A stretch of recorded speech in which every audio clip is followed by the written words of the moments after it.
A group of African Americans in media, we just had a meeting with KFI's management to have a discussion about sort of the ongoing disrespect of African Americans on the air. To say enough is enough. What we tried to point out to, and hopefully we pointed out to KFI. Morris Griffin, better known as Big Money Griff. Valium, Xanax, and booze was found in Whitney Houston's body. Not crack, not cocaine.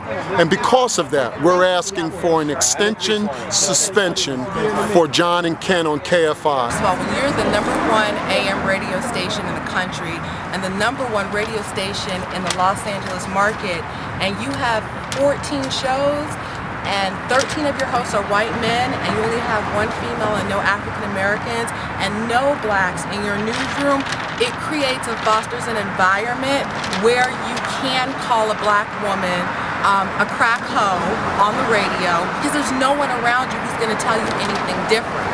Well, I think they should be suspended and fired permanently. On September 11th of 2006, before I went on my show, which was at 7 to 10 p.m. on KFI at that time. The crack line, I didn't even know she was on crack. I was doing my normal tease with John Cobell. During the commercial break before that, I asked John, because he was railing on the Iraq War that particular day, which he had previously been very much in favor of. John, I can't call her a crackhead hoe. Whether or not he had flipped on the Iraq War simply for ratings, because everything John does is for ratings, or whether or not he really believed that the war was wrong. At first, he screamed at me and said, "Oh, shut up, leave me alone." And then after a couple of moments of silence, he looked me straight in the eye, and I'll never forget what he said.